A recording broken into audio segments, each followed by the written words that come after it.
Hola, hola, bienvenido o bienvenida a esta nueva clase de este seminario de suplementación para pérdida de grasa y ganancia muscular. Esta ya es la sexta clase, así que si de pronto no has visto las anteriores clases, lo ideal es ver las anteriores clases para poder entender el contexto. Y en esta clase entonces ya vamos a hablar de los suplementos de la categoría B. Ya hablamos entonces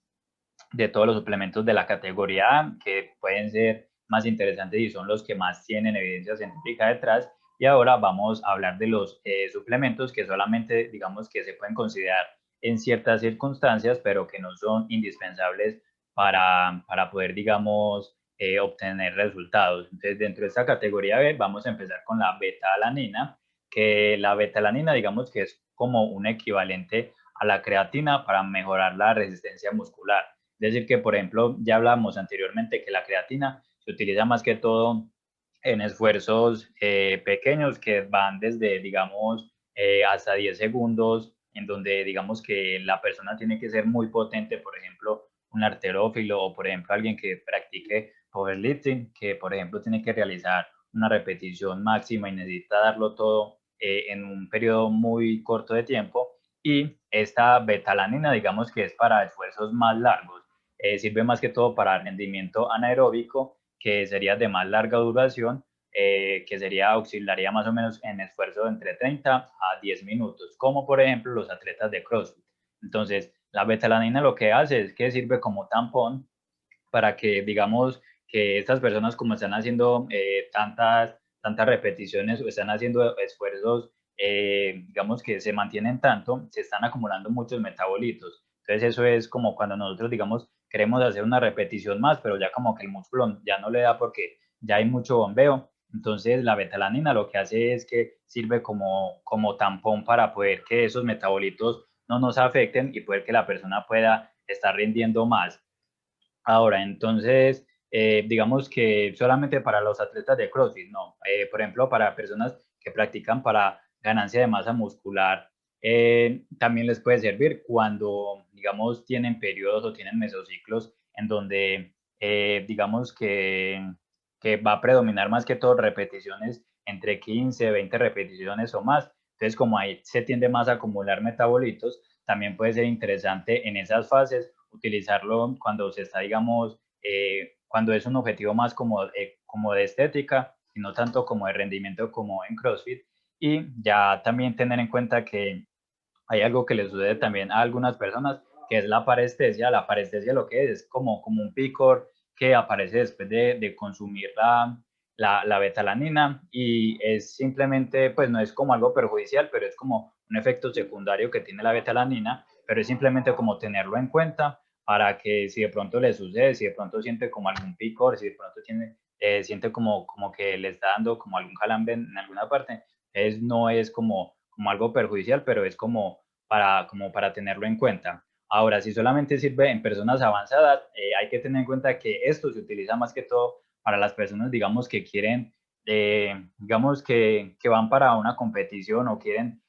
sacar como ese mínimo, como esa mínima ventaja, porque digamos que en estas pruebas lo que se busca es que, digamos, por un segundo, por algunos segundos, es que va a ganar uno u otro. Entonces, esas personas se buscan más que todo beneficiarse de la betalanina para poder rendir en eso. Entonces, es más que todo para personas que ya estén más avanzadas, también para atletas que trabajen más para estética, también les va a servir, pero cuando ya sean como más avanzados, porque si la persona apenas está empezando, pues lo ideal es simplemente que empiece a entrenar bien, empiece a hacer las cosas bien, pero esto no le va a dar como un mayor resultado porque ya es más que todo para las personas avanzadas. Ahora, si sirve para pérdida de grasa y ganancia muscular, pues sí, porque digamos, desde la parte de la estética, una persona que quiera ganar masa muscular, digamos que se puede mover tranquilamente, tanto en pérdida de grasa como en ganancia muscular en más de 15 repeticiones, entonces lo puede hacer, pero simplemente como tener en cuenta que no nos va a dar así como que muchos resultados, sino que es como más interesante para la parte de rendimiento cuando lo necesitemos de verdad. Y también tener en cuenta que, digamos, en cuanto a la dosis diaria, se pueden consumir entre 3 a 4 gramos diarios y también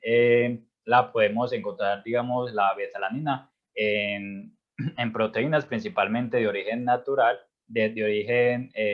origen animal, como lo sería, por ejemplo, la carne, como lo sería el pescado, los lácteos y demás. Entonces, digamos que desde que estemos llevando ya una dieta o ya estemos cumpliendo con la proteína diaria que necesitamos, entonces no es que no nos va a dar una mayor ventaja tampoco la betalanina si no somos avanzados. Ahora seguiríamos con la categoría B y seguiríamos entonces con la citrulina malato. Entonces la citrulina malato es la combinación entre la citrulina, que es un aminoácido no esencial, y el malato, que es un intermediario en el ciclo de Krebs. El ciclo de Krebs es simplemente como una ruta metabólica, y una ruta metabólica es donde se da como una sucesión bioquímica, de procesos bioquímicos. Entonces, no nos vamos a meter muy de lleno en eso, simplemente como tenerlo en cuenta. Y este ayuda a la producción de energía y eliminación de desechos durante el entrenamiento. Entonces, digamos que cuando estamos entrenando, se nos está acumulando mucha fatiga y a la vez, digamos que queremos seguir rindiendo más. Entonces, lo que hace tanto la citrulina como el malato es que mientras estamos, digamos, sosteniendo ese rendimiento, mientras estamos rindiendo bien, no se nos están acumulando tampoco tantos metabolitos, que era de los que hablábamos anteriormente. Es como ese bombeo que sentimos que ya el músculo no se deja contraer o no nos deja seguir haciendo las repeticiones. Entonces, lo que ayuda es simplemente a que tengamos más energía, que podamos rendir más y que no se acumule como tanto los metabolitos. Pero en cuanto a la citrulina malato, debemos tener en cuenta que, digamos que actualmente se tiene una evidencia como de 50-50, pero se inclina un poquito más como hacia la parte de que sí funciona. Entonces, digamos que estamos en la categoría B, no es un suplemento que sea ya muy indispensable para la parte de las personas cuando apenas están empezando. Le puede servir para las personas cuando ya son avanzadas, que quieren como buscar esa pequeña ventaja para poder ganar. Entonces puede ser interesante, pero la evidencia actualmente está 50-50, un poquito más como hacia el lado de que sí funciona, pero de todas maneras no es como muy indispensable tener que adquirir, digamos, este suplemento para poder seguir avanzando. Y ya, digamos que si es perjudicial, tampoco se ha demostrado, digamos, que la citrulina malato sea perjudicial para el rendimiento deportivo, entonces no hay ningún problema de estar utilizándola, pero simplemente tener en cuenta que no es que nos vaya a dar las super ganancias o que vaya a ser como el suplemento que nos va a dar, digamos, el mayor porcentaje de resultados. Y ya en cuanto si sirve para pérdida de grasa y ganancia muscular, sí, porque estamos hablando más que todo como del rendimiento, de la acumulación de la fatiga y de poder seguir, digamos, haciendo repeticiones o poder rendir bien. Entonces sí nos puede servir para ambos casos. Y ya entonces, en cuanto a las dosis, digamos que estaría entre de 8 gramos más o menos son los que se han utilizado en los estudios, en donde ven que hay, digamos, que digamos se va mejorando el rendimiento. Las dosis han sido más o menos de 8 gramos 60 minutos antes del entrenamiento, pero también debemos tener en cuenta que la citrulina malato también la podemos encontrar principalmente en las frutas que son cítricas, también tanto la citrulina como el malato la podemos encontrar también en proteínas principalmente de origen animal, como son la carne, el pescado, los lácteos, los huevos y demás, y también con la parte por ejemplo, la sandía. Entonces, hasta acá lo que hemos visto es que digamos que todos estos suplementos también los podemos, digamos, nos podemos beneficiar de llevar digamos, de estar cumpliendo con el diario de proteína, de grasas y carbohidratos. Entonces, no es como tener en cuenta que todo lo podemos, pues la mayoría de cosas la podemos encontrar en los alimentos, entonces no necesariamente siempre tenemos que acudir directamente a estos suplementos. Y seguiríamos entonces con esta categoría de suplementos que pueden ser importantes en ciertos contextos. Seguiríamos entonces con los aminoácidos esenciales o los EAs, que lo primero que debemos tener en cuenta es que en nuestro cuerpo existen 20 aminoácidos que forman las proteínas, y de estos 9 aminoácidos de estos 20, 9 son esenciales, es decir, que nuestro cuerpo no los sintetiza por sí mismo, sino que necesita como, digamos, aportarlo directamente, por ejemplo, de la dieta, para poder sintetizarlos. Entonces, acá estarían los 9 que son esenciales, que son el triptófano, la tionina, la valina, la lisina, la leucina y demás, pero acá lo que debemos tener en cuenta es que, digamos, pueden ser importantes dependiendo el tipo de dieta que se tenga, porque, por ejemplo, la proteína, que es principalmente de origen animal, tiene una cadena de aminoácidos muy completa, entonces nos ayuda a poder, digamos, adquirir a través de esos alimentos los diferentes aminoácidos esenciales, pero cuando ya se es, digamos, una dieta, digamos, basada en vegetales, por ejemplo, los veganos, los vegetarianos y demás, sí que puede ser más importante suplementar con aminoácidos esenciales porque digamos que es más difícil llegar al requerimiento diario, es más difícil, digamos, adquirir todos estos aminoácidos a través solamente de una dieta vegetal, que sí se puede haciendo buenas combinaciones, pero sí que es más difícil, entonces puede llegar a ser un poquitico más interesante hacerlo cuando las dietas son vegetales y ya digamos que sí es mejor que la whey. Digamos que acá lo que debemos tener en cuenta es que la whey es una proteína. Las proteínas cuando las ingerimos, el cuerpo lo que hace es, digamos, como destruirlas y convertirlas en aminoácidos. Y estos ya son directamente aminoácidos. Entonces, digamos que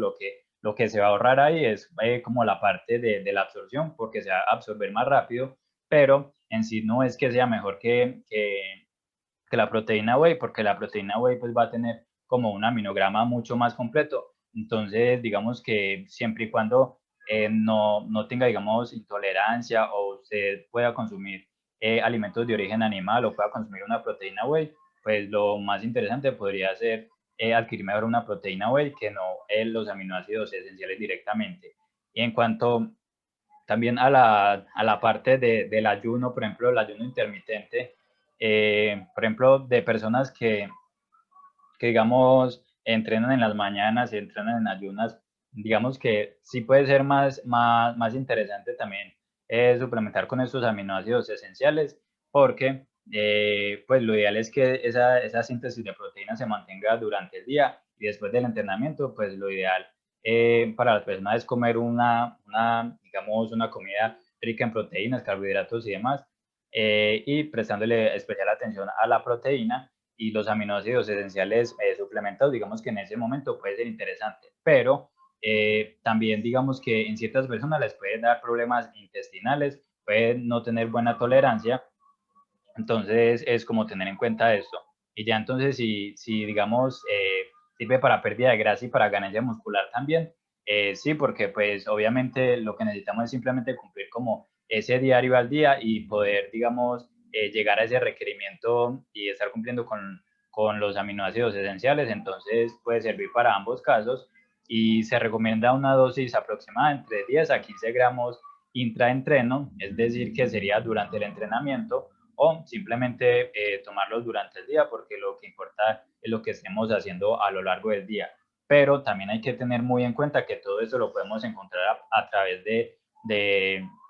las proteínas, que sería la carne, que el pescado, que el huevo, que sería también que las legumbres como los frijoles, las lentejas y demás. Entonces, todo eso lo podemos estar consiguiendo con la alimentación y simplemente no hay, digamos, como una excusa para decir, no, es que me tengo que suplementar con aminoácidos esenciales porque digamos que en ciertos contextos puede ser interesante, pero no hacerlo siempre. Y también dentro de estos 9 aminoácidos que son los esenciales, vamos a ver lo que es la valina, la isoleucina y la leucina. Vamos a tener muy presentes eso porque en las próximas clases, cuando hablemos de BCAAs, vamos a saber entonces por qué los BCAAs no son como tan interesantes para adquirirlos como suplemento. Entonces, listo, esto sería todo por esta nueva clase. Les doy entonces las gracias a todos y vamos a seguir entonces viendo los suplementos de la categoría B, que pueden ser entonces interesantes en ciertos momentos, pero también vamos a tener entonces en cuenta el contexto del que estemos hablando. Ya recuerden entonces estar tomando notas para poder adquirir el certificado al final de todo el seminario. También se pueden entonces estar suscribiendo al canal y también recuerden entonces que en nuestra formación oficial de Sé tu propio entrenador y domina tu nutrición, le estaríamos dejando el link acá abajo para que puedan acceder a ella en caso de que quieran por un precio muy especial. Entonces, les deseo que tengan un feliz día. Hasta luego.